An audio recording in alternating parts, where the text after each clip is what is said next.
Do you know what it takes to be a hero? When you're down, a piece of love, a piece of... I forgot how the song goes. It's from Bionicle. Look, man, like... as long as it's not the Nickelback song, that's all that really matters, if I'm being completely honest. Welcome to the Rider Time Archive here on the Morphin Network. I'm Mike, and Steve is trapped in the Advent Void like someone named Sano. Now, question is it this Sano or is it that Sano? The answer is yes. Smart aleck. Because we are here to discuss Kamen Rider Ryuki, episodes 39 through 42. And yes, we are introduced to the 10th and final rider of the TV show. That's right. 10th and final rider of the TV show. And,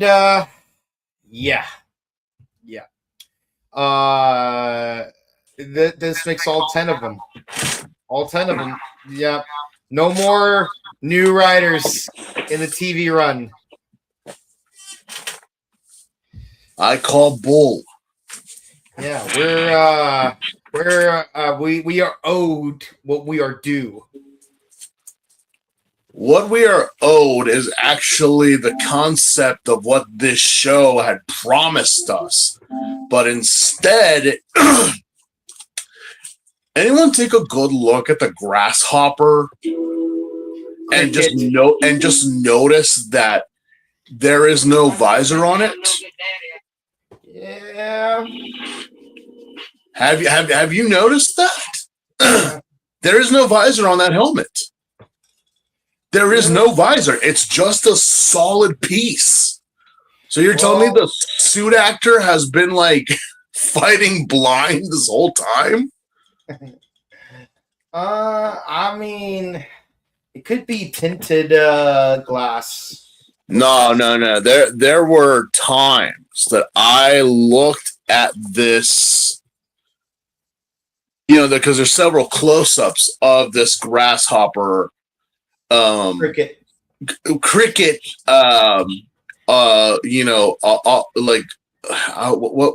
What's the proper word to use? An augmented armor? It's not a contract. It's just like a man-made artificial suit. It's an alternative to making a contract. It's literally Ichigo, but not Ichigo, because it's not a grasshopper, it's a cricket. Yep. There is a difference. That's why you don't confuse grasshoppers with locusts either. Well, locusts are a species of grasshopper. They're different then. But crickets are definitely not grasshoppers. Yeah. So yeah, I've noticed that a lot of these augmented suits are not at the standard of quality that most others have, and it's like, well, we already have like 2 or 3, so that already wraps up the 13. I'm like, no, it doesn't. Yeah, no, it doesn't. Where's the official? Where are the other official, ones in the movies? In the movies that are not canon? When are the movies that are canon? I don't know until you make them canon, I guess. Yeah, but I don't know. All I will say is we are getting to the end of it.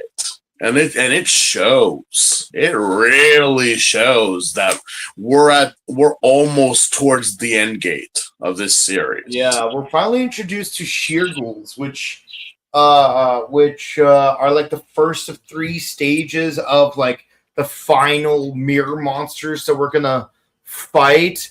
Although an interesting creative liberty done in the American version of the show. They had Gel Newts, which are a completely separate monster that we've already seen in the Japanese version. But in the American version, no, Gel Newts, they evolve into sheer ghouls before becoming, like Ray Dragoons and then Hydra Goons. So, like, it's like we had like a 2-stage Pokemon that Mega evolves, and then we change it to a 3-stage Pokemon that Mega evolves.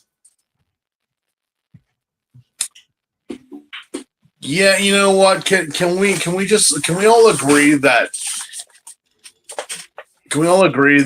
that because of said ability, that not only has Pokemon confirmed it, but Kamen Rider confirmed it all the way back in 2002, that Digimon and Digivolution is far superior than evolution in Pokemon. Yeah, well, for one, in Pokemon, it's not actually evolution so much as it's metamorphosis. But, evolution is so much cooler. But the thing is that it's like, well, no, I mean, like in terms of like, X of X and Y, when they actually do, it's like, no, yeah, but again, it's temporary. That's not how they stay. It's only a temporary boost. Where comparison, it's like, no, but you guys stole that from another franchise that you claim is inferior. But many other franchises like this back in 2002 confirmed that it was superior. Mm-hmm. Either or, I'm like, yeah, we know that Miss Matsumoto did the voice of Satoshi and also has done the opening for this show. But it's like, yeah, they're not evolving. It's more like digivolving because it goes from one thing to another. So, anyway. Yeah, and it's funny. I know a lot of people who hate on Digimon. They hate on it because like in America, Pokemon came first, so like the whole Mon thing at the end makes you assume that it's like one's a ripoff of the other. Well, it's same thing with Kamen Rider, with the Masked Rider. Everyone's like, "Oh, that's just a rip off of Power Rangers," which, again, you can't compare the two. There's no comparing the two. It's the same thing with Ryuki and Dragon Knight, where it's like, some people even look at Kabuto and think, "Is that a Beetleborg?"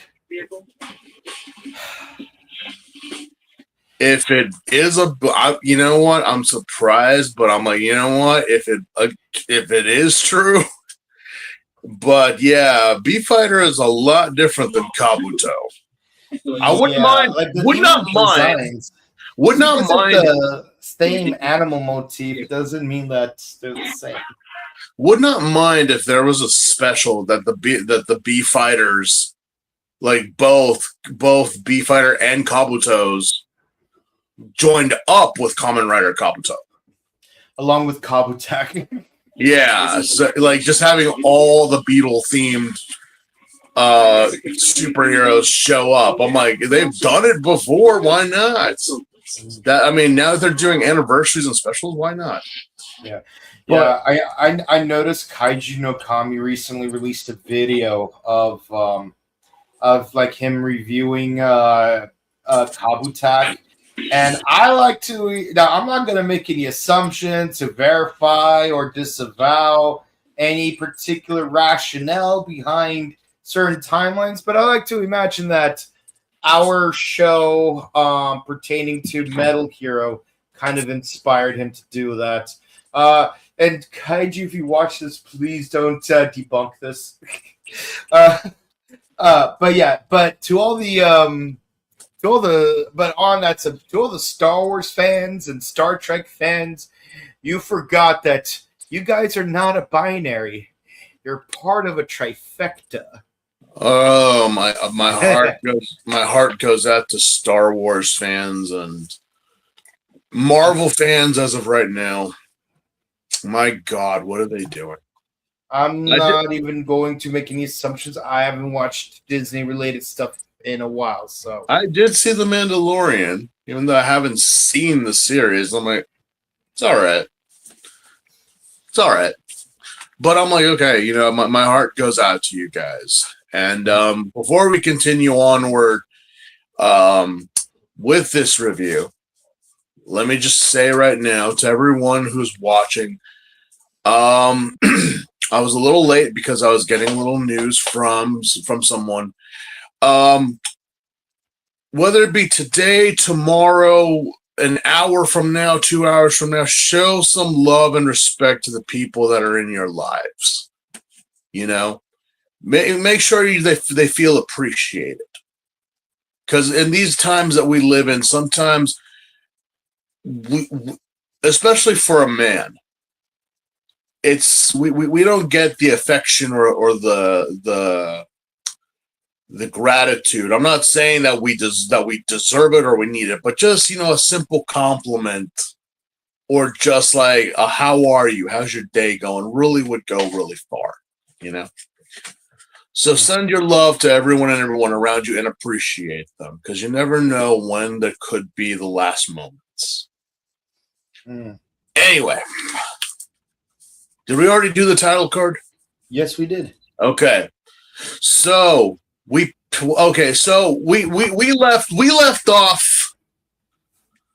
left off last week on such a downer, on such a like bleak, very serious. Yeah, you know, like homie from episode 12 died. Yeah. It was very like, oh man, how much worse can this get? The tone in these episodes, while they are advancing the story, they tried to go a little comedical, which, depending on who you are and how you feel about that, I mean, I get it, but I don't know if it actually executed very well. Mm-hmm. The first 2 episodes are like, okay, yeah, we're continuing the momentum. And then it followed, and I'm like, wait, what? Also, I'm like, yeah, you stole my idea. Impaler, you stole my idea. You took my idea. But then again, the show's made in 2002. Yeah. I'm like, wait, you have business cards in there? Mm-hmm. You asshole. That was my idea. But then again, the show's in 2002. Where are my notes? Where are my notes? Here we go. Yeah. Like I said before, both shows have a gazelle-themed writer named Sano.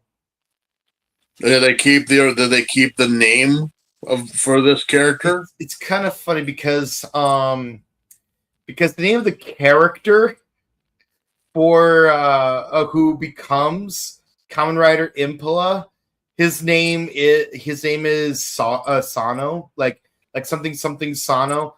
But when they brought it to the US, the character is played by an actor named Tony Sano. And I do have Tony's autograph, by the way. I met him in 2010 at Morphicon. But yeah, because they actually did have a very brief Sunday meet and greet for the cast of Dragon Knight. There was Stephen Lunsford, Matt Mullins, the actress who played Michelle, the dad. I think JTC was there, and Tony Sano. It wasn't like all of the actors, but it was many of them. All I know is that the actor who played Drew, was definitely not there. The actor who played Danny, the Tiger Kamen Rider, was definitely not there. Grant Staley wasn't there. Brett Barrett wasn't there. It was like 4 of the writers.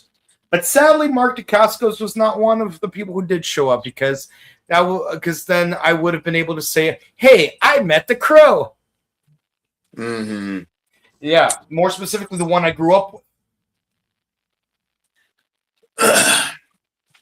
No. Yeah. But the case that that they kept the name more so for the character or for the writer itself. I'm like, all right, well, I don't know if it's coincidence or they knew what they were doing. Yeah. I feel as though the Dragon Knight, they actually knew what they were doing than Saban had with any of its properties. It's kind of crazy how Dragon Knight got awards and daytime Emmys and Power Rangers and everything Saban did literally got squat. Mm-hmm. I mean, it had a show at Universal Studios that jammed the 101 freeway. That's got to be something. So did Spider-Man the musical. That to me doesn't really like breathe on anything. I swear to God, if I was there during the MMPR video that you guys shot, I swear I would have people attacking me because I have so much to say about that movie. I have so much to say, and even the behind the scenes from people we know. I'm like, you mean like that a certain prank that went almost horribly wrong? Yeah, no, like seriously, I could tear that. I mean, maybe me and Axel and a couple other people can touch on it later, but anyway, yeah. We have the first episode of our review, which is A Dangerous Sign. This is episode 39 or 93, where pretty much we have this whole, we're still dealing with Asakura and Shuchi, but apparently Shuchi gets kicked to the curb and Asakura gets a new lawyer, which... you know where this is gonna go. Seriously, so mark another one on the wall for a body. Ren is still Ren after that disappointing would be My Chemical Romance. No disrespect to you, Gerard Way, but Ren really needs to like stop. Mm-hmm. And more focus on Yui because apparently Yui is God here. Yeah. Which is like, we need the overdramatic chipmunk meme here because saying that it's like, whoa. Yeah. I'm aware that you're aware, but is this actually like, do these creatures exist? Have they always, or did you bring them into this realm? Is this all your fault? Which everyone has been pointing at our Yui, saying it is your fault. We'll find out right now. Yeah. So, Asakura is being handled like Hannibal Lecter in whatever movie he's in. I would say Silence of the Lamb, but it is. But some people argue maybe Red Dragon, maybe not so much Red Dragon. Like he doesn't like he does get locked up at the beginning of Red Dragon, but he doesn't actually like he's not given like the Asakura treatment until like after until the end of this movie. It's kind of crazy how like before the police didn't believe any of what they were saying, but now that they like they have them in a cell covered in paper or no reflective surfaces whatsoever. And I'm like, what did they say to you that made you guys do this? What was the explanation for putting this guy in a room with no reflective surfaces? Mm-hmm. I want to hear that conversation. See, here's a different conversation I would like to have. This guy has committed multiple felonies, including multiple instances of first-degree murder, and has escaped from prison twice. Mm-hmm. How is he not dead? Or better yet, how does he still have like the rights to an attorney at this point. Because at this point, it's like there's really no point in there's no point in the due process or anything. Yes. Like the man is guilty as sin, and yet you're like, point, he has the right to an attorney. He has a right to. I'm like, no. Either put him into solitary for life or give him the chair at this point. At this point in time, I don't know how Japan's laws were, especially when it came down to the death penalty. I mean, I know it is still a thing, but I mean, it is a kid's show, obviously. That'd be too easy.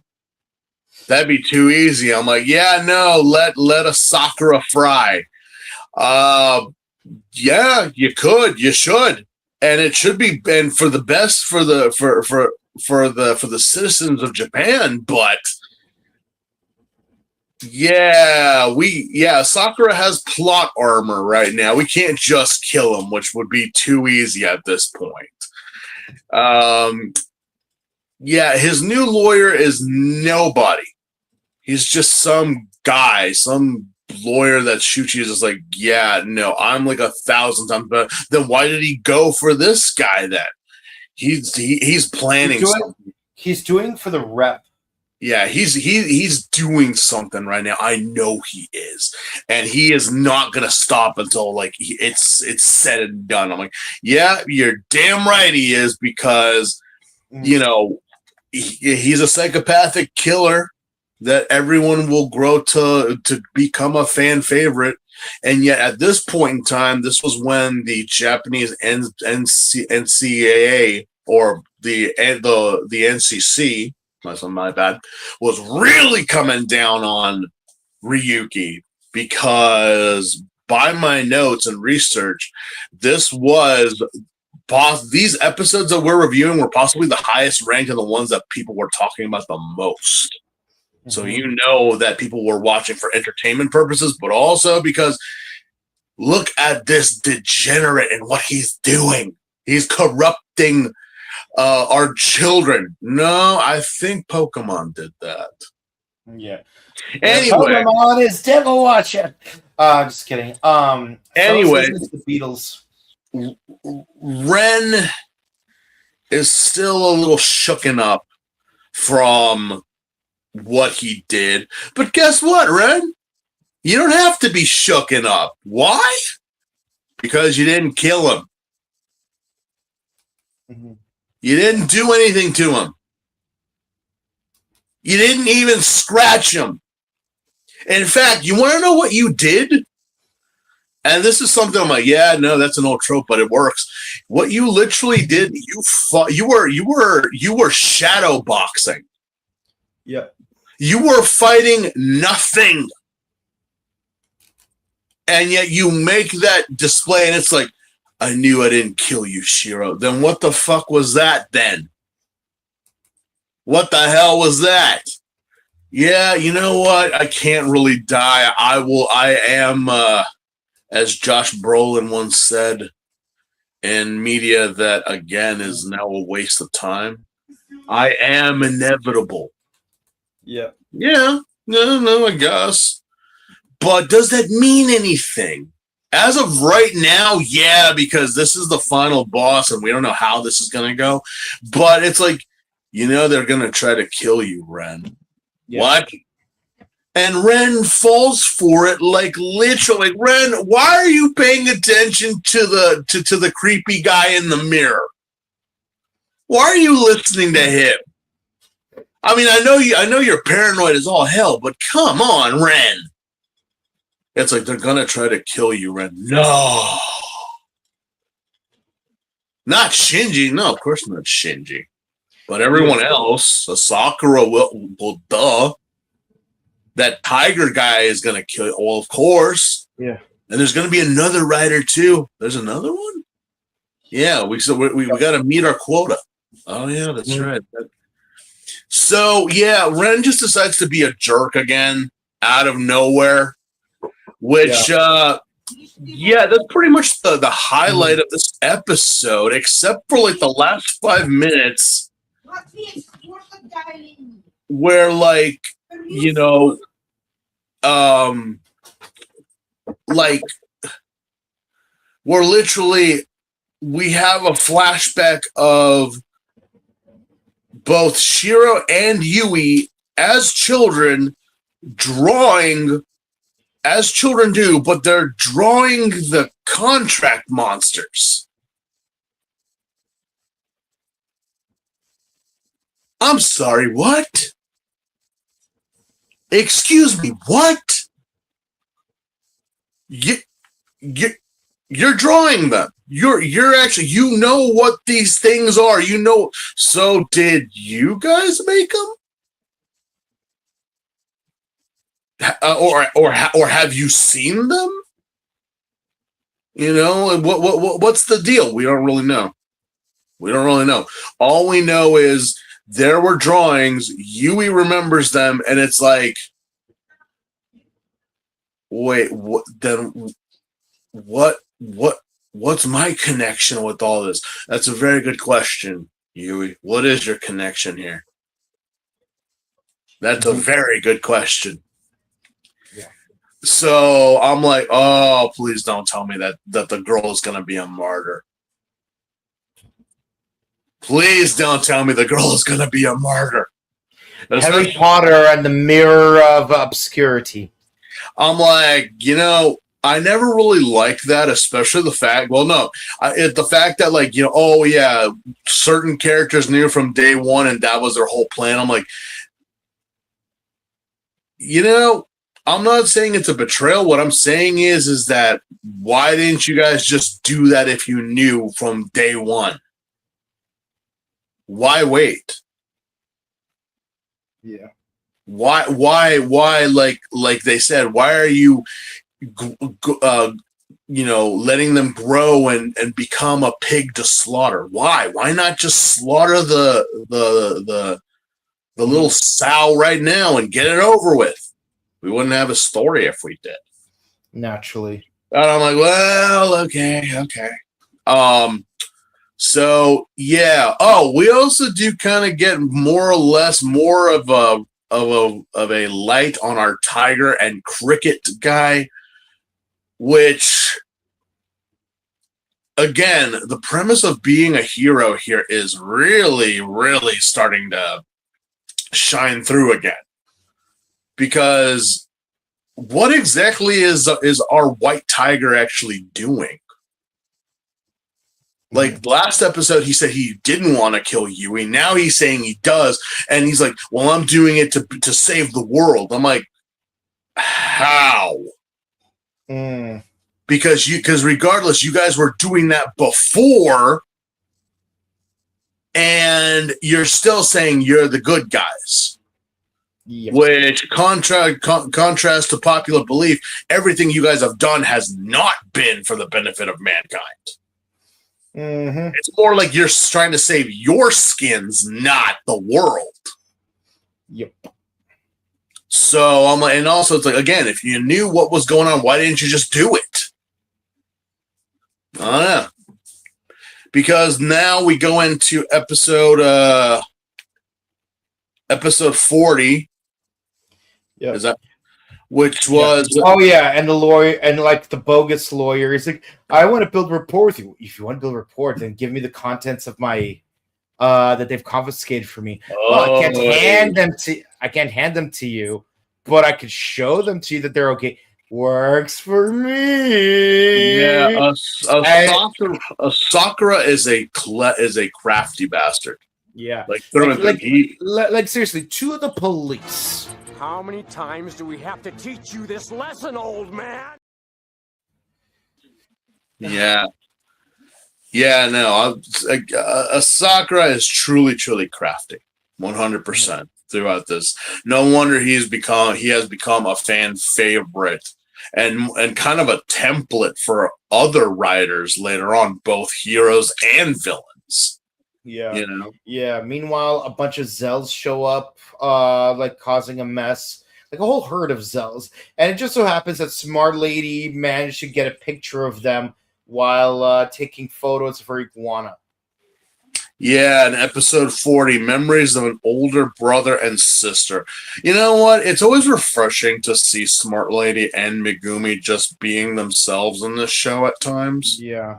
Because I'm just like, yeah, what is Smart Lady doing?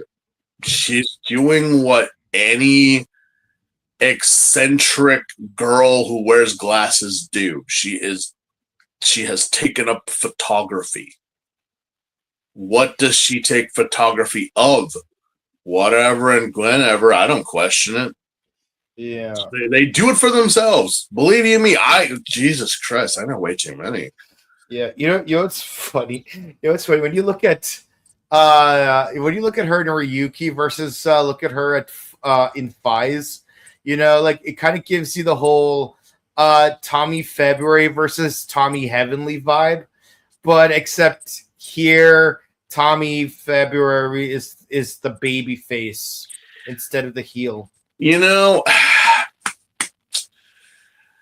because again, in Fies, we never really got anything out of this character or out of this performance, and it's very like, wait, this can't be the same person. No, it is.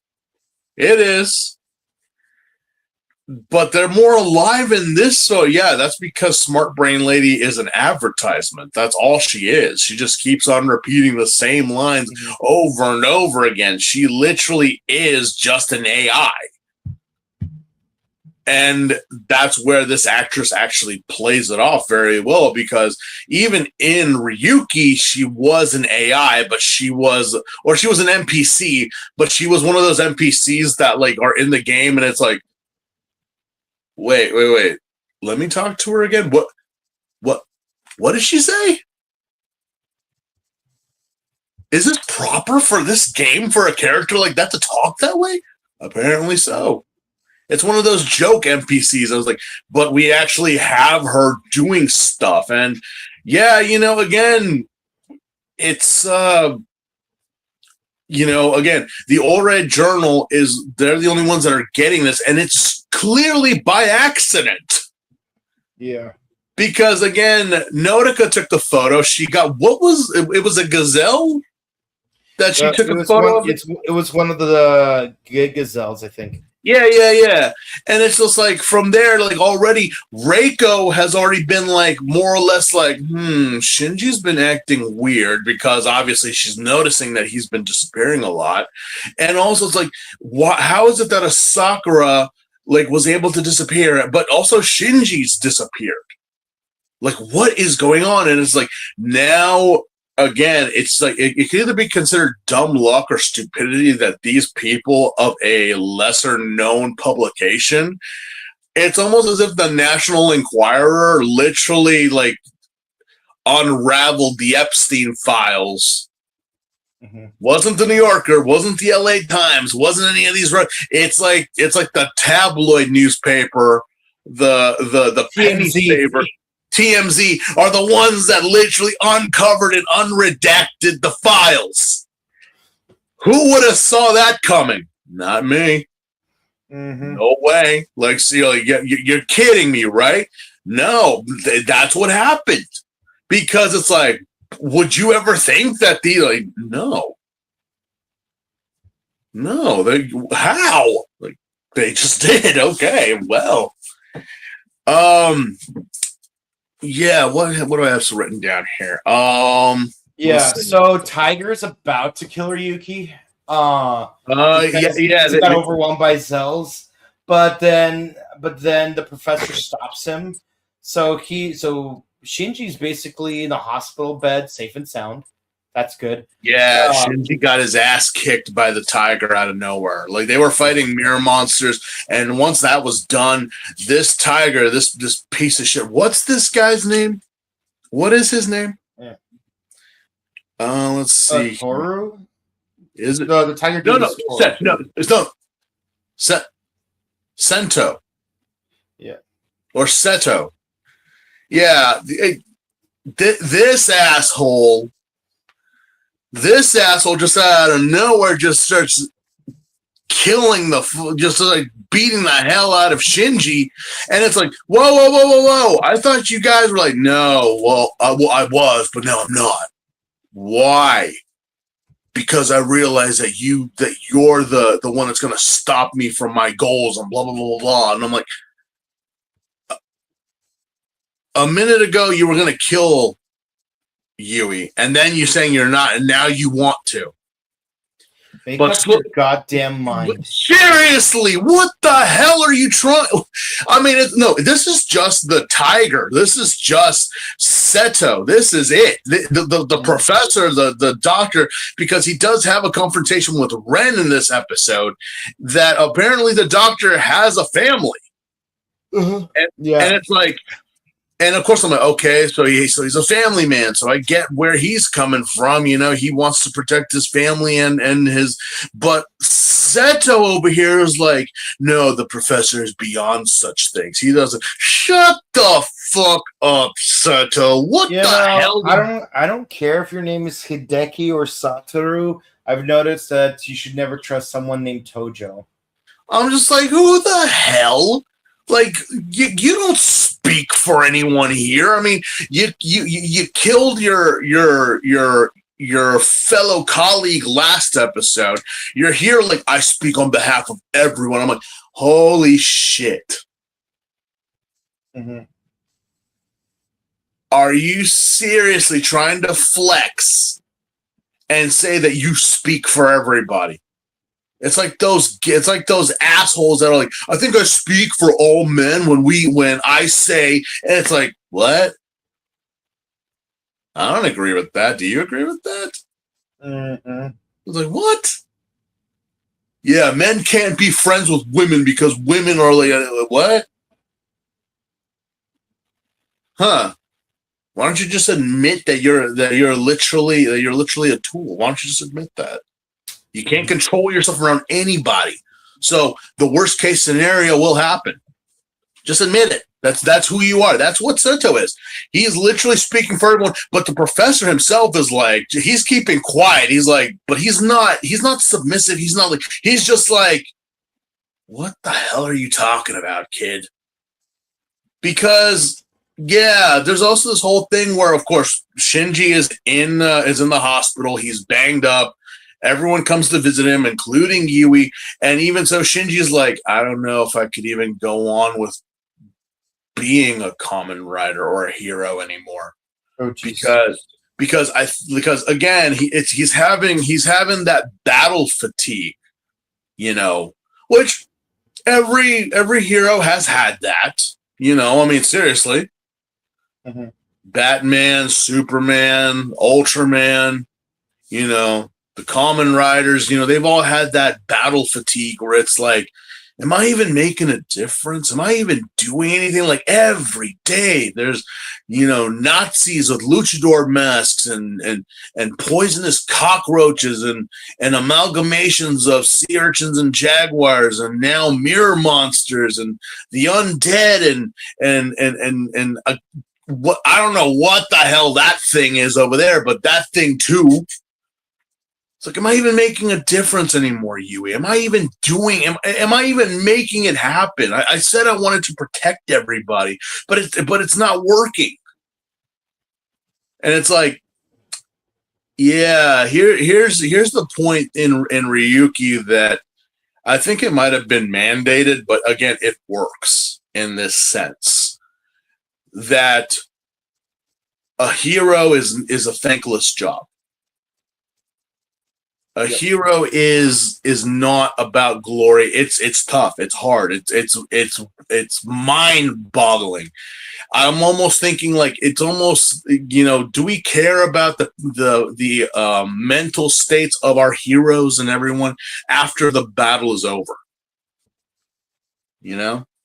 Mm-hmm. Do we understand what it is that they go through? You just see the glory and whatnot. You don't know what's actually going on in their minds afterwards or even during, you know? Shinji, like, you know, I'll protect everyone, but it just seems like every time he tries, there's always some asshole that's coming in and making it even worse for him because he's by himself. Mm-hmm. But it's like, again, here's this white tiger, like, no one cares about saving nobody. We have all ascended beyond that. We have rider armors. We are not like, we don't care about friends or family. We care about our own goals, which kind of rattled Shinji a bit because look at Asakura, look at Ren, look at every single Kamen Rider that has come before and after. Selfish, arrogant, pompous, only thinking of themselves. Yep. While Shinji himself has been like protecting the Ore journal, been protecting Yui, has protected everybody, and yet it's like, Yeah, at most, Tetsuya would be in second place. But we all know what happened to him. Yeah. It's it literally is, because it's like, it's one thing that you are pushing yourself, but again, you can burn out, Shinji. You can burn out, and it's happening. It's happening. But you can either keep going or you could stop. Either or, this is gonna happen. And he's just kind of like, I don't know. I just need time to sit here with my pudding cup and just think about it, because I don't know if I can keep going. Moving along from that point, we have, again, the investigation of the Ore journal that they have uncovered the fact that, there is something in the photo. Yeah, but for once, Megumi and Smart Lady actually agree on something. Yeah, Nodoka and Megumi are like, oh yeah, so it must have been in the tree. No, it's there by the tree, but it's in the reflection. This thing is in the mirror. Which Reiko at that point, finally, it's like, what? You mean I was right the whole time? Yeah, Kinoka was gaslighting me? Yeah, baby, you were right. You were so right. You finally, everyone now believes. So I'm like, well, if this thing was it's in the tree in the reflection, it's not by the tree. It's like by the tree in the reflection. Then there's something about that and what you were talking about a while back ago. Yep. Turns out Reiko was right. So now we gotta now.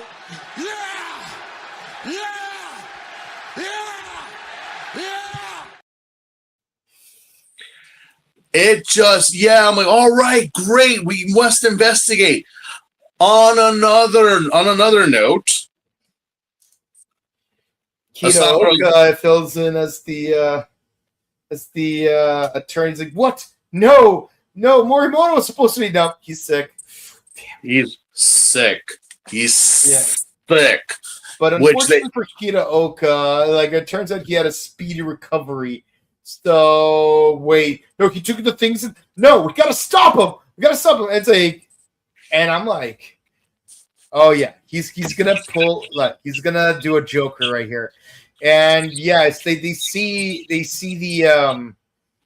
Asakura in the middle of the room, completely tied down, not doing anything. Where did the lawyer go? And that's when Kitaoka realizes this is the lawyer. They switched places. Yeah, they switched. Which, again, I'm like, how the hell do you not notice the blonde-haired psychopath in the body bag? Mm-hmm. How do you not notice that? So, wait a minute. Asakura escaped again? Yep.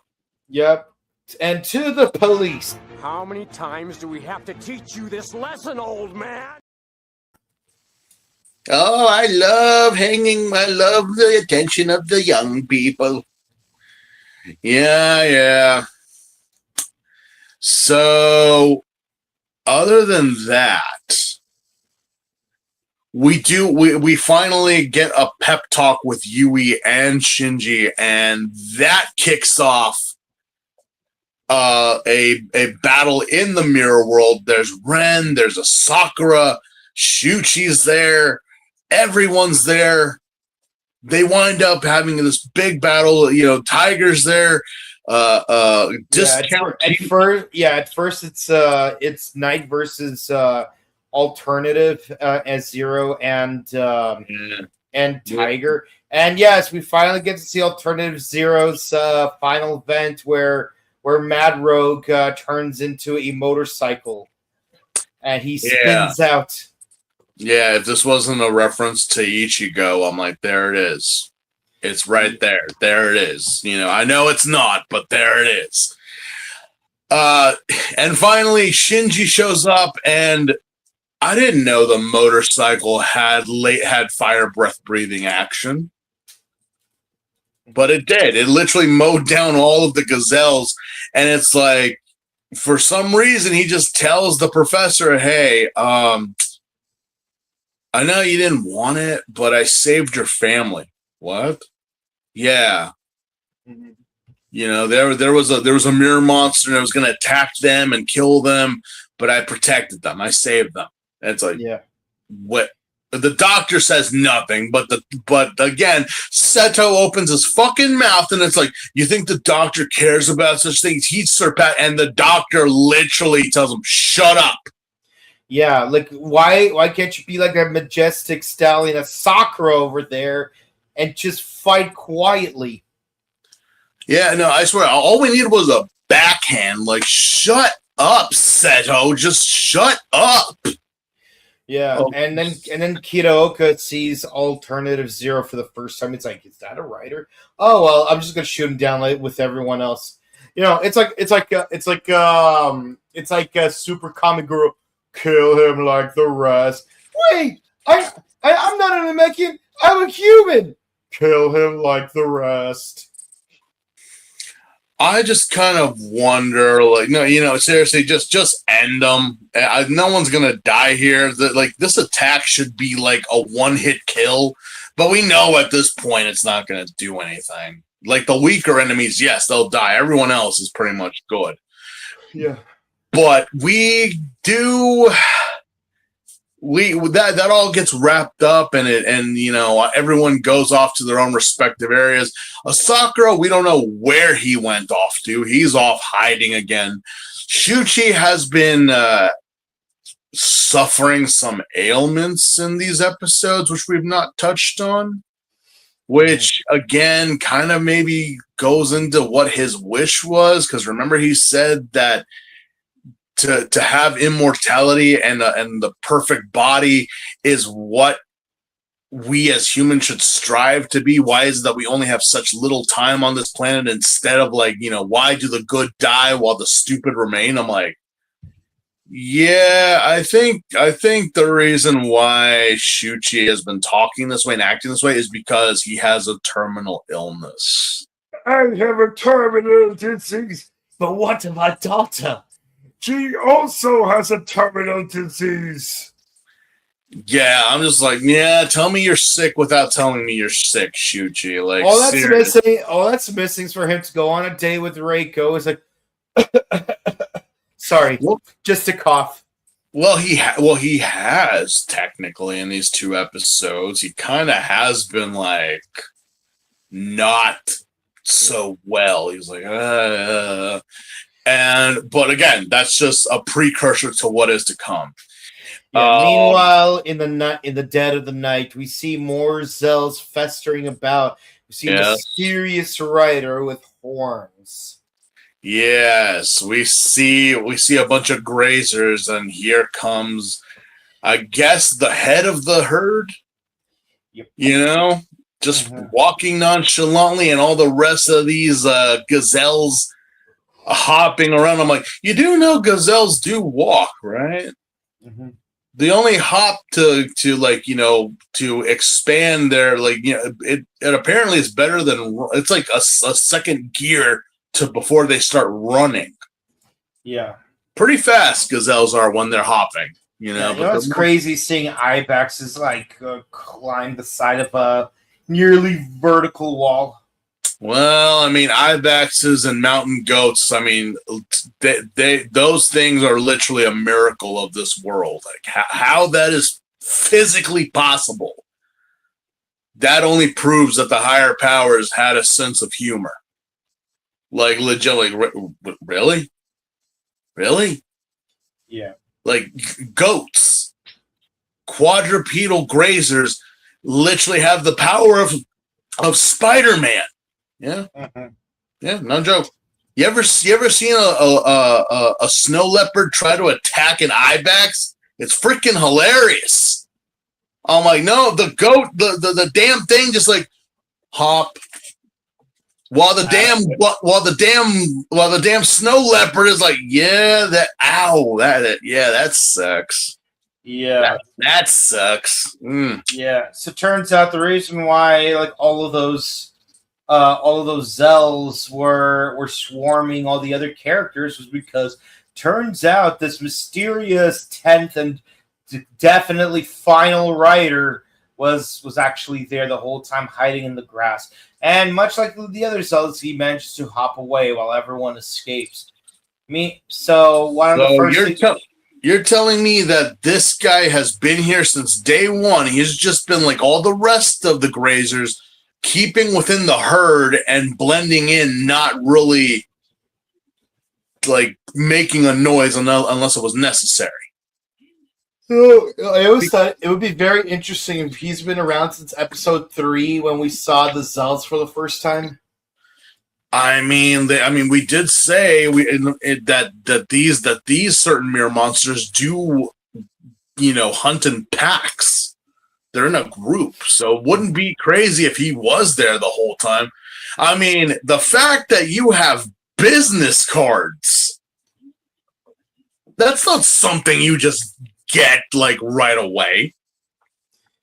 Yeah. But yeah, meanwhile, Satoru gets reprimanded by both the professor and by Ren. Yeah, episode 41, the Impaler. Yeah, so I have a feeling that Sento had something to do with the professor's family almost getting nicked. Yeah, the name is a reference to both Impaler because he has spears for a strike vent, and Impala because his mirror monster are Impala. Yeah. Yeah, again, Gazelle is another in that genus of animal. It's amazing how these animals, while somewhat similar, are very, very different in their habits and in their ways. Gazelles are a lot more thinner, a lot more faster, kind of like regular deer, while the ibex and everything else are more like thicker, beefier animals, more so for the harshness of the savannah. And here it shows, because if you look at Impaler, he has a mixture of different animals in his motif. It's not just a gazelle. The spiral horns, that's an ibex. Yeah. Gazelles don't have those type of horns. Well, Impala have the spiral horns, but yeah, but again, like, why is his main monster called Gigazelle? I mean, it's within the same family, it's within the same genus, but again, not really. They're both members of the antelope family, but they're different genuses. It's like comparing a domestic farm pig to a hog, to a wild boar. They're not the same creatures. Nope. They're both Suidae, but they're not both Seuses. Yeah. But don't get me wrong. They probably roast up something good. Yeah. But regardless, yeah. Most of these Kamen Riders that have been introduced in this series so far have been random and spontaneous. Sometimes you kind of wonder, how the hell did this person become a Kamen Rider in the first place? I mean, I know that they have to see a contract monster and catch it, but still, like, how did this kid become a Kamen Rider? Mm-hmm. Like, how did that situation go? Because we did see in the past episode, which was not very, it was like it could be a throwaway scene. We see someone park a car, and the parking attendant is literally like, doing their job, and it's like, oh yeah, if you could just maybe clean up the windshield, I will totally make it worth your while. Thank you. Yeah. And it's like, no, this is our Kamen Rider, guys. This is the guy. Yeah.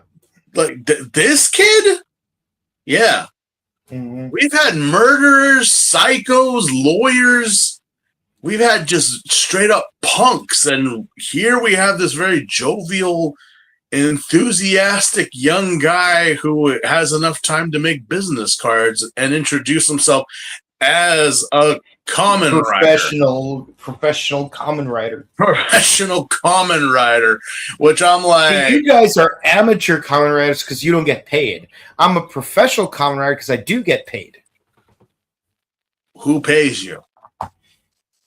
Well, you are about to be the one who pays me for my services. Have you been paid before? Were you doing this as a bodyguard? What exactly... What exactly are your qualifications? My qualifications is that I am super badass, but nowhere near as super badass as you. Man, you were so cool when you were fighting that other guy, and I thought to myself, I want to be more like you. Let me help you for a price. I especially hate when he does that thing where he like bangs the table. Also, quick aside, Sakura does come to Kitaoka for lunch. It's like, oh no, Goro, let him in. Like, he's just here for food. It's like, here's your lunch, Sakura. Yeah. By the way, where's that Shinji bastard? Oh, he's right over there. Okay, thanks. I'm out. I'm surprised he wasn't choking because he was eating a pasta seafood dish. And he even bites into like the shell of a mussel. Yeah, I'm like, okay, I know it's weird or whatever. Look, I personally don't mind if I'm eating shrimp or prawns, and if they're not peeled, I will eat it with the shell on. It's not a big deal. I mean, I will peel it off if I want to go through all that mess. But if not, I'm like, whatever. I'm already eating a bottom feeder anyway, so might as well. What's the worst that's going to happen? But the fact that you actually ate the pasta, ate the shrimp, the scallops, and everything, and even took the mussels, very delicious, by the way, and then just grabbed it and bit into it, and then started like hearing the crunch, crunch, crunch, crunch. Why don't you just take a bite out of the plate, Sakura? Yeah, we see another scene where Sano, yes, that's his name, not to be confused with Tony Sano. I know a lot of people will get that confusion because, they're both the same because they wear the same rider suits, but I assure you, they're not the same person. So, yeah, no, he's excited. He gets another paycheck because, it's like, oh man, that's a cool car, and surely whoever rides that car has to be really dashing and dazzling. It's like, listen, you flatter me, here's a tip. It's like, thank you, sir. Meanwhile, Kitaoka goes on a date with Reiko. It's like, listen, Kitaoka, stop gaslighting me. I know about the mirrors. I need you to explain to me what's going on. Reiko is really coming down now. She knows. Yeah, the Ore Journal knows. They know what be going on now. This is no longer a secret, Yes. And you know who's also in the conversation? Satoru. So much so that he summons Des Wilder to attack Reiko, and Kitaoka basically knocks her out of the way. But she kind of knows. Yeah, something was about to attack me, wasn't it? It's like, I don't know what you're talking about. Seriously, stop guessing. Look, ma'am, excuse me. It's like, okay. Dan Wilder, not to be confused with Van Wilder, played by Ryan Reynolds. Can you imagine if it's Ryan Reynolds that just came in and stormed Reiko? No joke. Geez. And this is Ryan Reynolds. This is Ryan Reynolds pre-waiting Ryan Reynolds. Oh, that's even scarier because I hate that movie. This is Van Wilder, Ryan Reynolds. I can only imagine. But regardless, yeah. It's not helping, guys. You're not keeping this a secret from her anymore. And she's like, and of course it's like, yeah, Reiko, go over here. We're gonna take care of this. But Shuchi's not feeling so good. Yeah, he's like, I'm good. You know, I just need to rest for a minute. It's just a cough. It's just a cough, you know, seasonal. You know, there's a lot of pollen and cicadas around. You know, it is what it is. One thing we did not mention last week is Satoru's henshin is a little unique compared to everyone else's, because unlike everyone else who holds their deck with their left hand, he holds his deck with his right hand. Ooh. Huh. Yeah. That's very interesting. Yeah, it's a unique quirk. It's as if to say, yeah, he's the only one who henshins left-handed. That is very, very interesting. Yeah, but I just wanted to make a quick aside of that in case anyone tries to add us about not bringing it up. Did you not notice that he's a righty, not a lefty? You guys did not mention that he holds his deck with his right hand instead of his left. I was like, oh, look, dude, we just did. Are you seriously going to be coming at us? It's like he's holding it at a 45-degree angle when he inserts it into the slot. You don't even talk about that. Do you really want us to go into the statistics, into the angles of the shot? Seriously. Yes. And while we're at it, sure, let's just say, yes, Eiji Hino's henshin is loosely based off of tigers because he's posed like this. And he has tiger arms. But yeah, we got more reprimands from the professor. He's like, you are doing a lot of unnecessary fighting. Like, I'm sorry, sir. I know you're the true hero. But then towards the end of the episode, we got Shinji and Ren visited by some guy in a flannel. It's like, hi, I'm Sano. Not to be confused with Tony Sano. I'm here to do business with you guys. Here you go. It's like, it says you're a professional writer. Yes, I'm a professional writer. I am a writer for pay. And I want to work for you guys because, man, you guys are awesome. Shinji's getting flattered, until his face turns red. But Ren's not buying it. It's like, for once, Ren, you are being based here because I need someone to not fall for this crap, and I'm glad that Ren's the one not falling for it. It really kind of makes you think. I mean, again, Shinji talks about being a hero and whatnot and doing what needs to be. I'm like, but we've seen many a superhero fall for this above flattery and praise and whatnot. You know, it's happened to every single one. It's like, yeah, Shinji, not to rain on your parade, but I don't think that's what a hero should be doing. You know, especially in the point that we're in a game of life and death. Everyone is an opponent. Everyone is a potential enemy. You know. Also, business cards. Who do you think you are? Me? No joke. I actually have purchased a deck box, and just for the lull of it, I have maybe a couple of business cards that I have in it, just in case. And that's what I'm basically going to use it for. But I'm not saying which deck box it is. Mm-hmm. But yeah,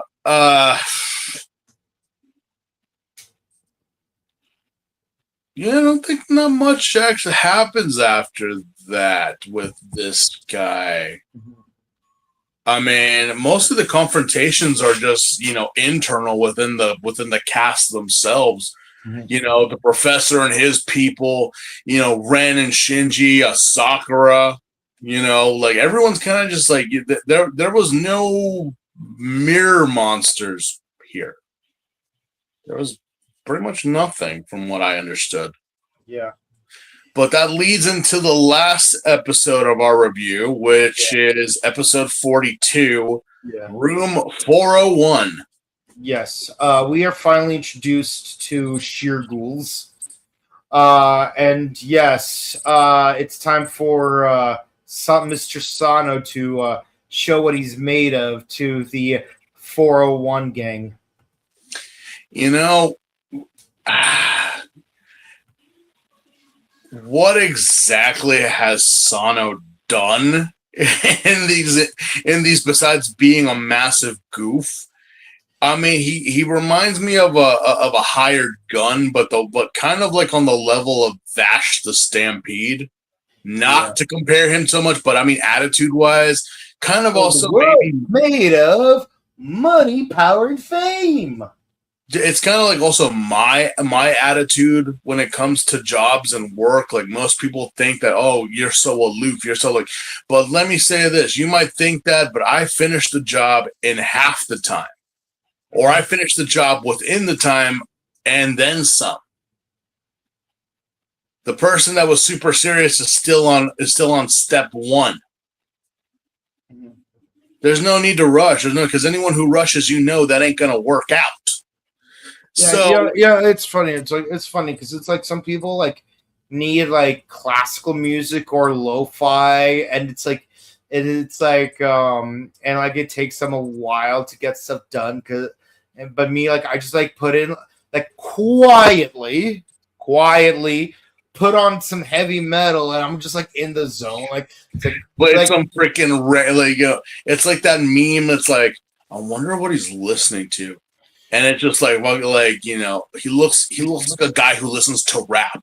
And it's like he's but it's a blasting. good thing. I want to bake a pretty cake. You better make sure it doesn't Or- get hazy. or You it's gotta like- do it love by the book. You can't be lazy. Oh yeah. I don't know how yeah. the song. I don't know how the song goes. I only know the song from Yu-Gi-Oh! Abridged and from Linkar's review of Go Kaiju, and that's it. Or like, it's like for someone like, oh, he's like really, he's at peace right now. I wonder what he's listening to. He's blasting Rammstein.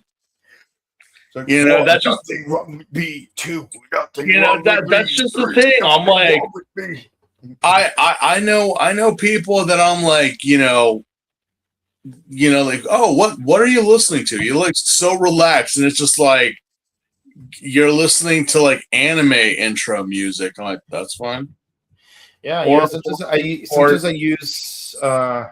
Or you're freaking or you're listening to Kamen Rider or Sentai openings. I'm like, wait. Are we talking about Showa, Heisei, Neo Heisei, or what are we talking about? What you feeling right now? I'm kind of listening to Ryuki right now. Yeah. Okay. Yeah. Sometimes like I'm like doing like sit-ups. I'm like, invitation to Doitanara, open up the dungeon. Na na na na na na na na na na. Got you. I had one person who was running on a treadmill, and I was just like, well, they're keeping up the pace. I wonder what the they had wired headphones, which I'm like, apparently that's what people are doing nowadays. They don't like. I still use wired. Did you know that this year alone the purchase of wired headphones has gone up like 100% now? People are buying wired headphones now. They don't trust wireless or even the ear pods anymore because they get easily lost. I tried using the wireless ones in the past, and I keep getting like those weird beeping noises whenever like I try to listen to music. Yeah, and again, another issue I have is that one of my ear canals is not the same size as the other. So so no matter what, one of my headphones will always fall off before the other. So like the good thing about having wired earphones, wired earbuds even, is the fact that if one falls out, I will be able to immediately detect it, and I could just follow the cable to find where it is. Because as they say in Family Guy, the ball's attached to a string attached to the cup. to me, I always have the big like DJ headphones. That's my style of having them. Only very seldomly or sparsely did I have the earbuds in. But I only use these for podcasting because let me tell you, if I wear them too long, my ears are gonna sweat like hell, and then the sweat is going to destroy the material that the padding is made out of. Right. No, I know. That's the problem. But luckily, I know how to change those parts. Yeah. So. But regardless, heck, I even keep like one of my ears, like uncovered because I like having, staying in touch with my environment. Mm-hmm. Mm-hmm. The whole thing is that, it's how you feel and how you're going about your day. That's what I mean. Enjoy what you enjoy. It could be the styles. Let no one dish you for what you're doing because, no joke, what matters is what you want, not what other people want. Anyway, let's see. Where were we? We were okay. So our mercenary for hire, our Bash the Stampede, and not really Bash the Stampede, is just fooling around. Yeah. Like at first, like he kind of saves Shinji from a bunch of sheer ghouls, and then Shinji's about to get attacked from behind by Taiga. They all escape on time, and then Shinji's like, "Oh yeah, those two guys. They were bad guys trying to kill you." It's like, "Oh, but you're trying to protect her, so you must be a real good guy." Yeah, I should follow you. Yeah, but I do need to get paid though. It's like, listen, man, if you want to be a hero, you have to do it because it's the right thing to do, not because you're getting paid. Man, you're a real paragon. Now I really want to join you. If I get paid. So pretty much this whole premise of being a hero was way before its time. Again, did the creator of My Hero Academia, was he a fan of Ryuki? Because seriously, this gazelle is pretty much what the problem was with the ranking system and like the whole hero agency bullshit. Yeah, Sano is the reason. Sano's the reason why serial killers like Stain exist. Yeah, because again, it's one thing about being the hero and having the mantle. It's another that you pretend to be hero, but still want the gratification and what you're just doing it for the money and the fame. You're not doing it because it's the right thing to do. Mm-hmm. And that's really the thing that, again, if you look at the character Stain, you're kind of like, dude, he was right. Yeah, he was right. He was right. He's not lying. It even happens in today's society. How many people are like, oh, I'm a cop, I'm a federal agent, or even so, I'm a teacher, but you have no drive for it other than the pay or the notoriety that it gives you. Mm-hmm. Are you even what you claim to be? Because what all you care about is your reputation and your notoriety and your accolades. Yeah. When in all honesty, it's like you think Steve Rogers became Captain America because he wanted to get famous? No. He became Captain America because everyone ran away from the grenade. He dove in for it. It's like, you can honestly say like the real true heroes are the thankless fools, the idiots that will literally put not only themselves but everyone in harm's way just to save the day. Mm-hmm. All right. And that's kind of the thing with Shinji, is that he, despite how he's being portrayed in the show, Shinji has more relations and more in common with Steve Rogers, Izuku Midoriya, Peter Parker, and just to add it in there, Billy Cranston from the Power Rangers. Mm-hmm. He may not be the most athletic. He may not be the most fashionable. He may not be the most handsome. Hell, he's riding around on not even a moped. What is he riding on? Everyone else has got motorcycles. What has he got? A scooter? Mm-hmm. He's saving the day on a budget. Mm-hmm. And yet this is our hero, ladies and gentlemen. This is our guy that we're cheering for. Even to the point that I guess the other writers even give him the accolades. It's like, yeah, Shinji, you're right. You really are. Even a Sakura gives the kid the tip of his hat. It's like, what? It's like, you really are a hero, Shinji. You really are, because you're doing what you said you were going to do. You're not getting paid. You're getting your ass kicked. And you definitely are more than what we are. Mm-hmm. Wow. Even so much Shinji gets rained on by confetti in this episode. He's just like, what? You guys really like me? Yeah. You're pretty cool, Shinji. Yep. It took you a while to, just like every Shinji that has ever existed, it took you a while. Yeah, it's like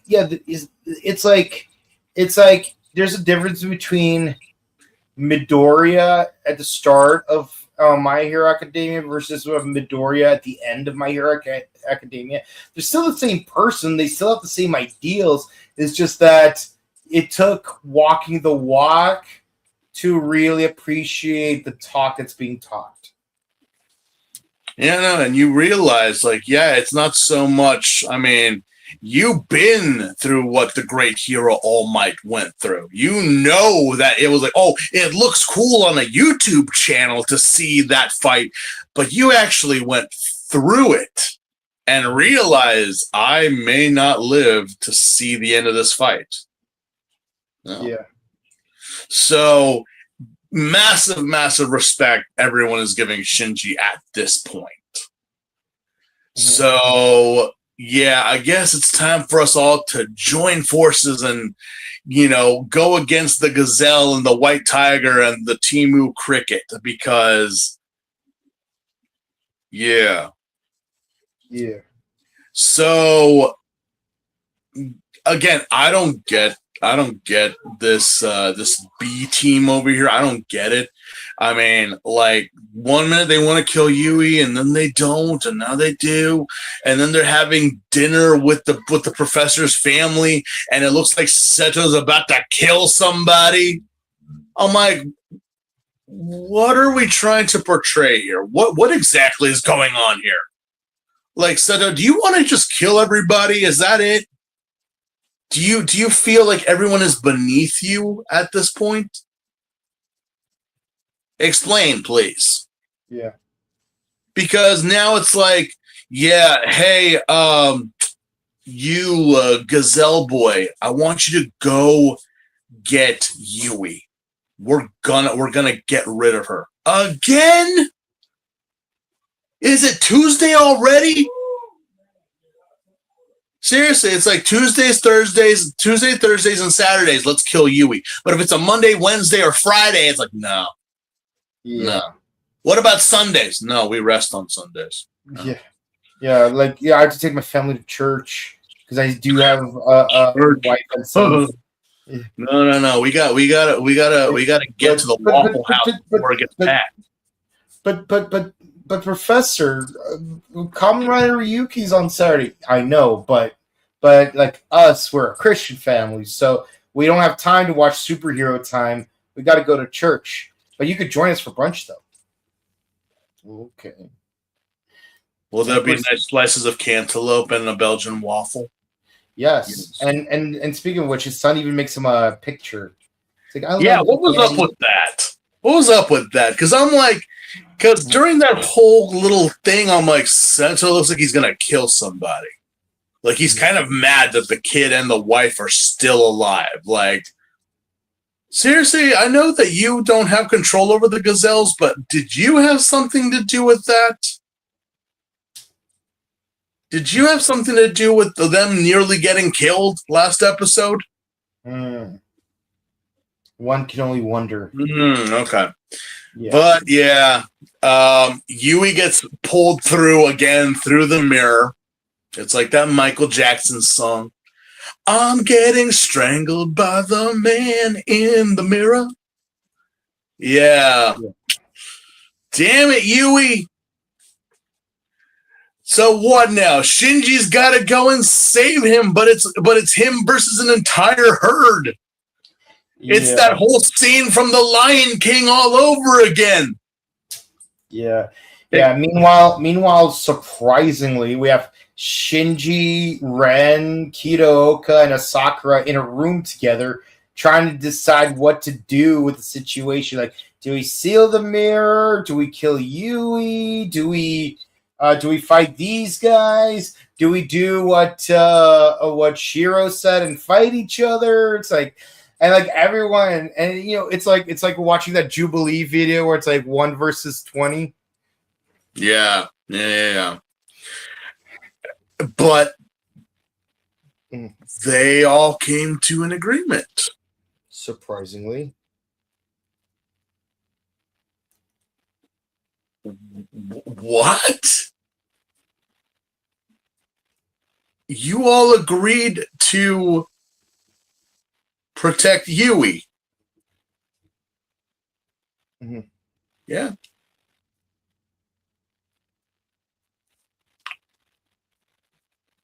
You agreed with one of Shinji's plans. That is surprising. Meanwhile, Yui is... Give the kid the Academy Award. Where's the award? Where is it? I would first like to thank the Academy for this illustrious award. Yeah, okay. Yeah. Okay. Yeah.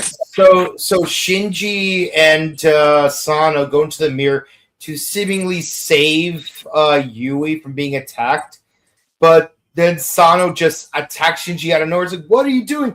But yeah, you see, the other guys, their deal was better, so I'm gonna take the money. I like you, Shinji, but I like money more. How much does a college professor make?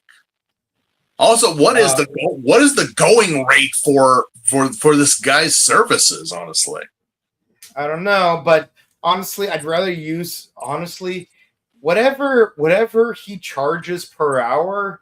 I'd rather spend twice the amount just for 5 minutes from Oran Pierre Alfonso. It's OnlyFans before OnlyFans was a thing, because it's so not worth it in the end. Yeah.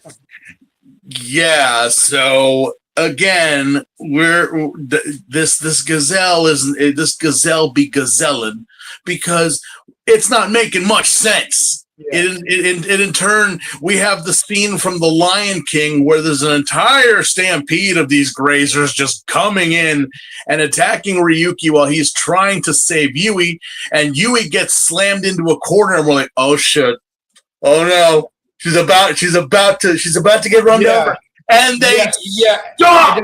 They all literally stop. Like the three Zells and Mad Rogue, even Mad Rogue, they're like cowering. She's like, shh. They stopped.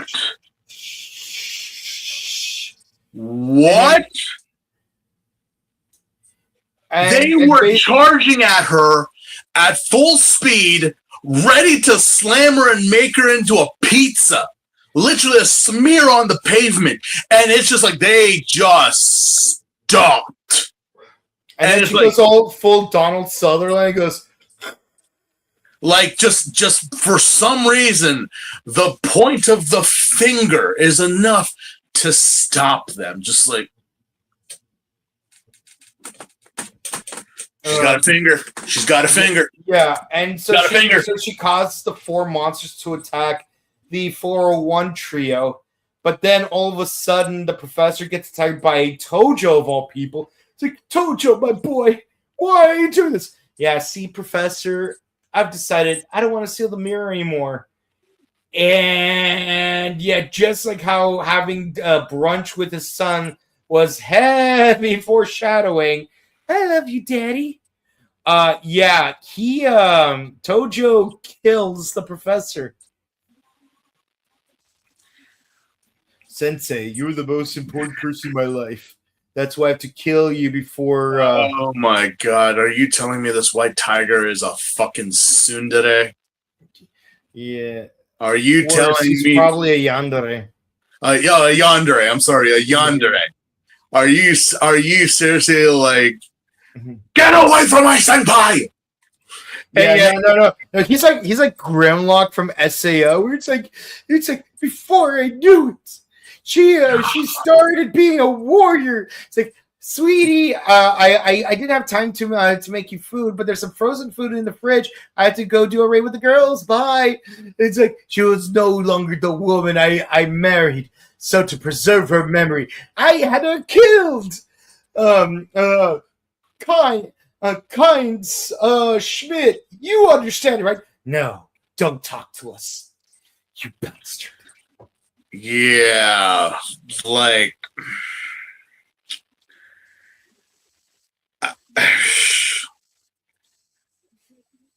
this kid. This kid, again, the gazelle makes sense via transactions. This tiger makes no sense whatsoever. Mm-hmm. What exactly are you fighting for? Even when he did kill the professor in the mirror world, and the professor is disintegrating in his arms, you see this kid with tears in his eyes. As if he literally just killed a love interest, you know? Like it's almost at that level. It's like you would imagine this being like some type of like, you know, like if Yui died, this would be Shinji crying for her. No. This is I don't know. I don't know what this is because it makes no sense. Mm-hmm. It makes no sense. Insert fan fiction if you will, if you must, but it makes no sense. It's like, what was your whole plan to kill him from the get-go? Were you going to do that? Mm-hmm. So now what's your plan? I don't know. We still got like maybe 10 or some odd episodes more to go, so who knows? As for Yui, I don't know if something in her awoke or something of hers has just like, but she started naming off things. And it made it seem like something inside of her finally awoke. Like, yeah, I'm Yui, but I am more than Yui. Yeah. So what exactly are you? What is it that you are? Because we get left off in this episode in a kind of Gucci obsession commercial where Yui is topless in black and white with feathers raining down on her. And it's just like... Well, she's topless for the same reason that that Yuka was topless in that one scene in Fies. So something has awoken. Purity. Something has awoken. So is this what Shiro was trying to prevent, or is this what Shiro was trying to make happen?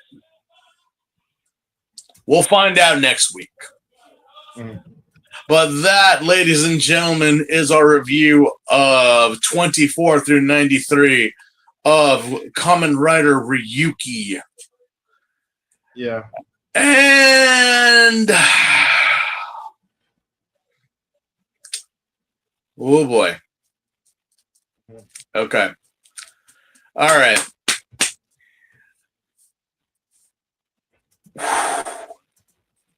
You know that you could totally tell that they had different writers for these two episodes. Yeah. you can totally tell there were different writers for these 2 episodes. We kept the momentum of last week with the first 2, with the Sakura and all that stuff. And then finally, it's like, you think we're going to have some fun little goofball moments with our mercenary Gazelle boy, only for it to still, hidden away, be the same momentum that we had last week. The Gazelle couldn't save what was happening here. Oh, no, yeah, fun. No, bullshit's happening.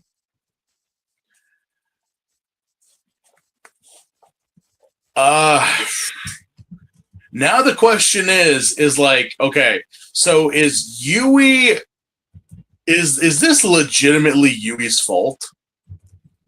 Is all this legitimately all hers?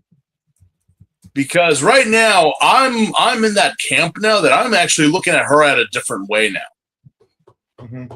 Like, was the Yui in the real world the real Yui, or is the Yui now in the mirror world the real Yui?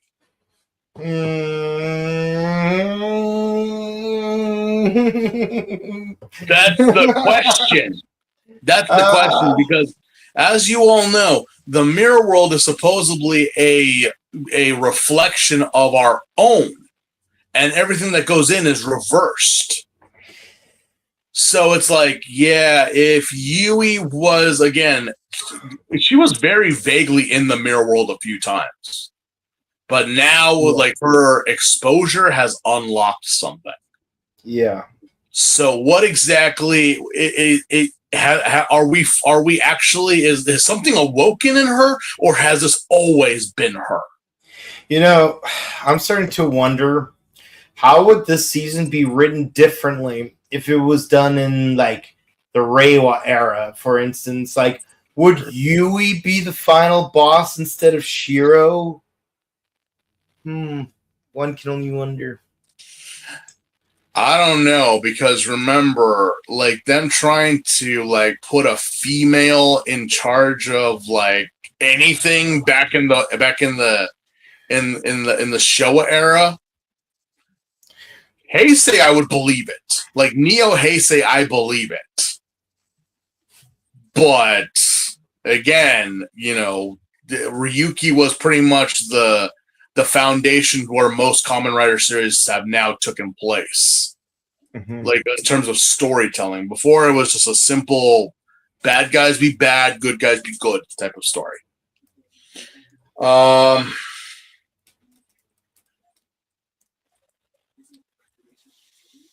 I want to say the first 2 episodes were both like 8s in terms of storytelling.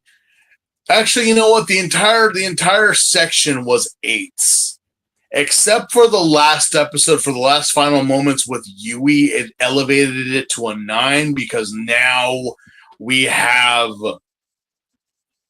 something happening, which makes us ask the question: Is Shiro the actual honest to God final boss, or is it Yui? Now with what's happening, what will happen to the Tiger? What's going to happen to Asakura and Shuchi and everyone else? What now? Well, they've all agreed to protect Yui, but now Yui has become something.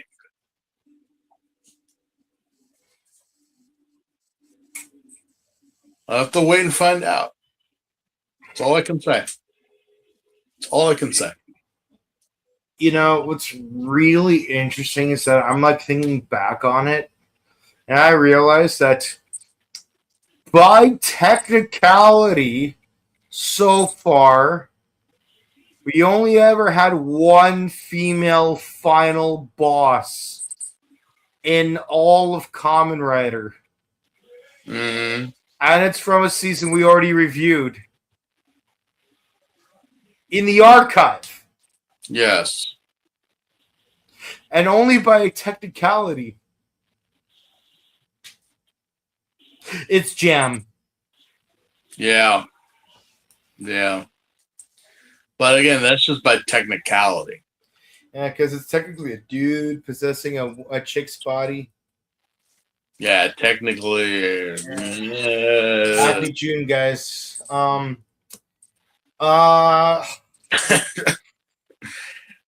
Oh God, yeah. I'm trying to think. It's not. Wait, no, not even Godchard. No. Godchard was really close though. 01 No. also very close. Both of those seasons were very close. If we did my version of how 01 should have ended, then yeah, we would have actually had a female final boss.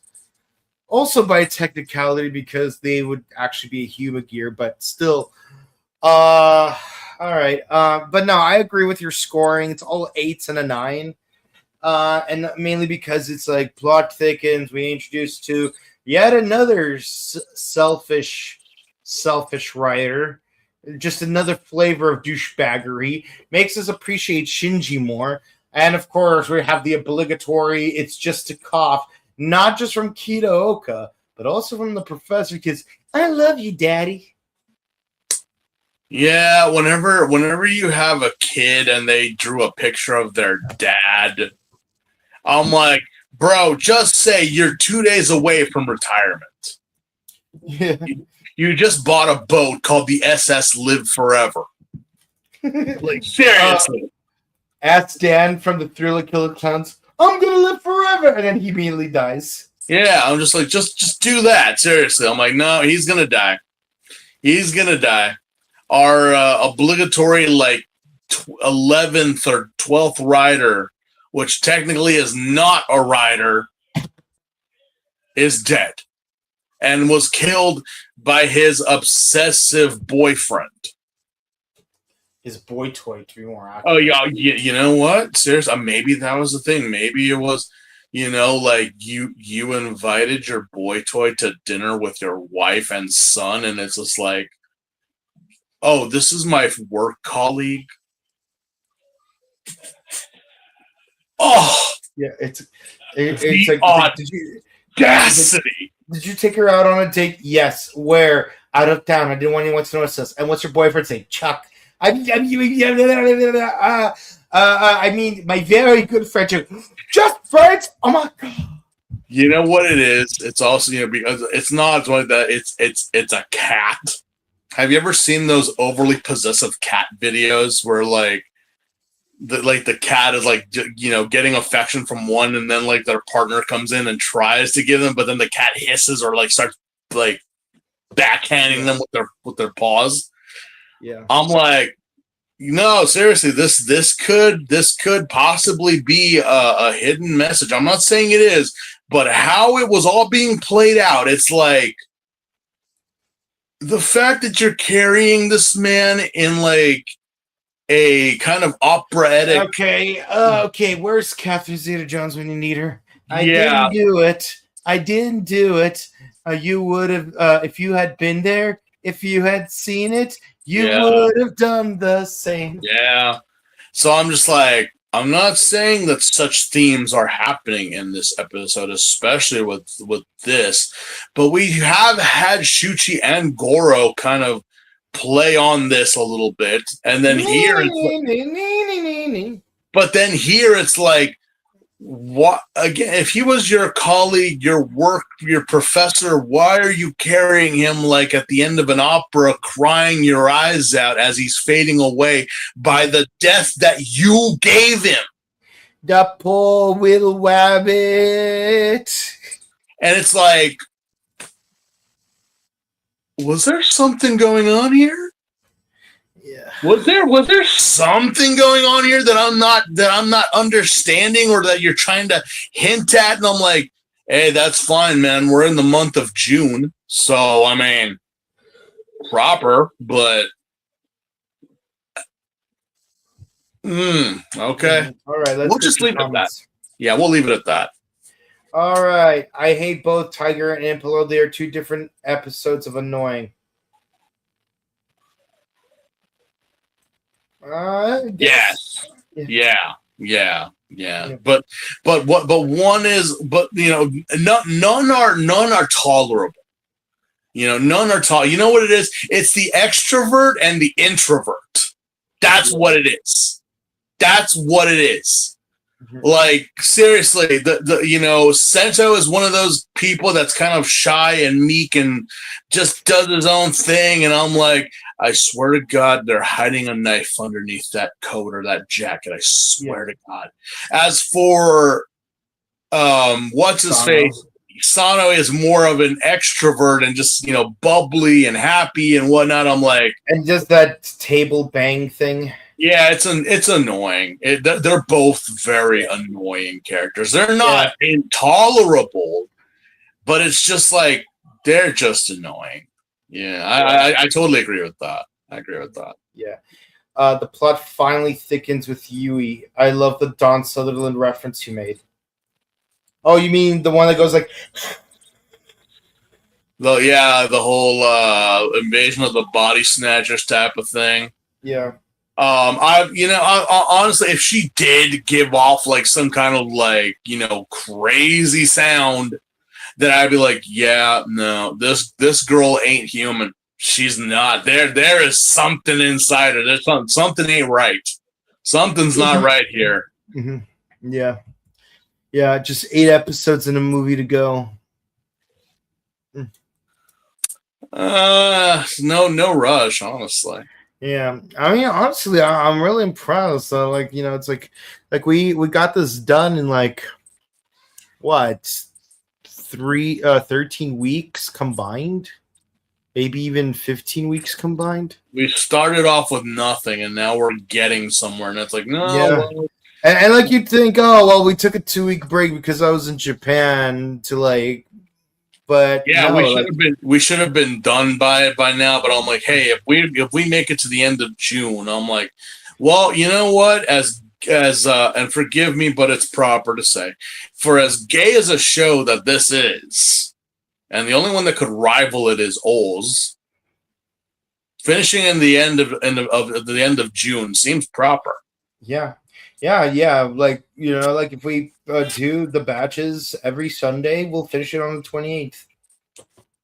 So yeah, we're no rush here. Yeah. Like we generally have been able to do like 4 seasons per year so far, and it was surprising that we pulled it off last year because we had to deal with Ichigo.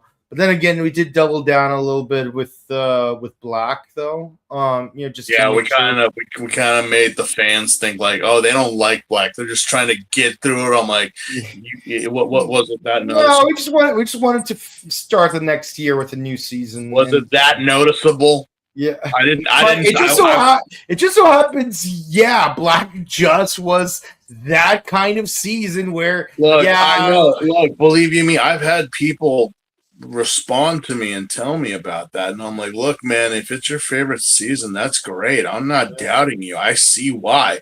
Yeah, I understand, but yeah, like heck, it could have went both ways, and like, for like crying out loud. Like maybe like we're doing double the episodes because we're just that enthusiastic to like. Yeah, we didn't hate it. We were just like, hey, like this and that. But it's like, yeah, I mean, I said what I said, and I stick to it. And yeah, I mean, like, and I even said, it's crazy. We went from Black to Ryuki, and Ryuki is pretty much what Black should have been. Yeah, if you weren't so afraid of what was going on at the time. Yeah. But I guess playing things safe sometimes is not the best choice to do. And honestly, like we're seeing that being a theme when it comes to the TV ratings and toy sales for Gavon. And like you could like learn more details about it on our Heavy Metal Hero podcast. And can you believe it? Gavon is 17 episodes in as of this week.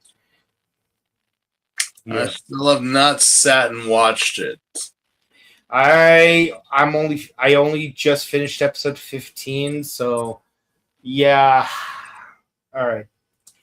I love that you compared Nanako and Smart Lady to Tommy February versus Tommy Heavenly. I never noticed that parallel.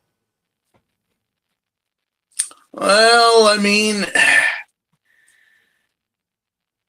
Yeah, no, I mean that's possibly the best way to compare Nanako to anybody, honestly. Especially the actress herself. Very, very interesting IMDb she has. Yeah. You know, going from like comedic roles to she's almost like the Amy Poehler in a way of Japan. Like she can be sexy, she can be attractive, but she can really nail quirky and weird. Which is like, no, that's kind of the combo you want with an actress, you know, not just the sexy, not just the, you know, but again, the fact that both Smart Lady and Nanako are one and the same, they're both the same person. I'm like, you're joking. No. Yeah. It's crazy because, like, again, like sticking to the Tommy parallel, it's like that very first music video with Tommy Heavenly where February gets drunk and then like she sees Heavenly performing through a peephole, and it's like these two girls look, act, and feel very differently, but they're both played by the same singer. So again, just like with what's his name, Idris Silva, don't give me crap about the whole Superman glasses thing because realistically, remember it's Sir Idris Elba. Yeah.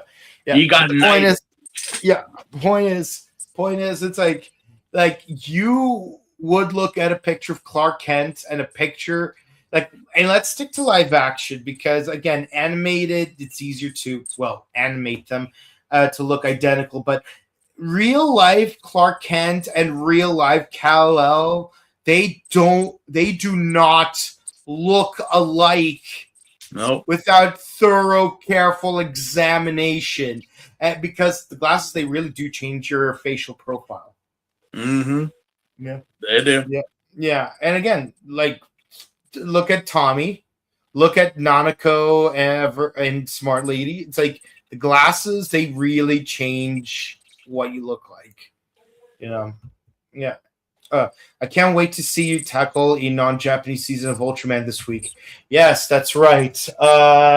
This week, we are starting part 1 of our 3-part retrospective of Ultraman, the Ultimate Hero, also known as Ultraman Powered.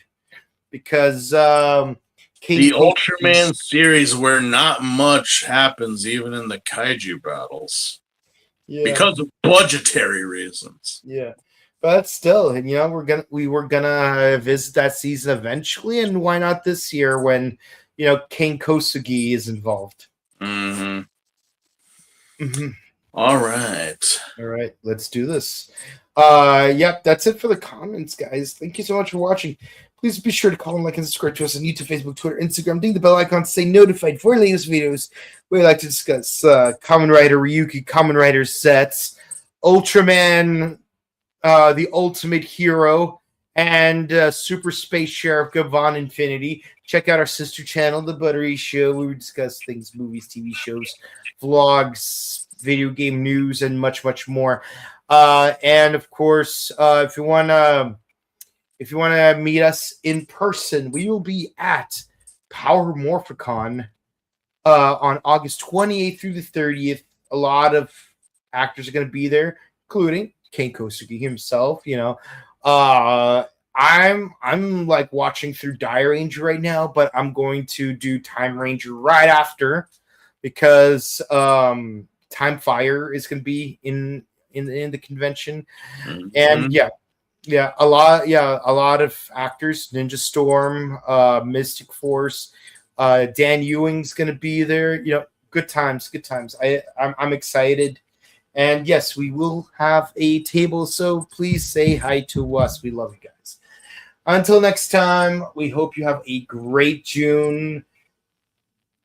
Happy festivities. Goodbye. Good night, guys.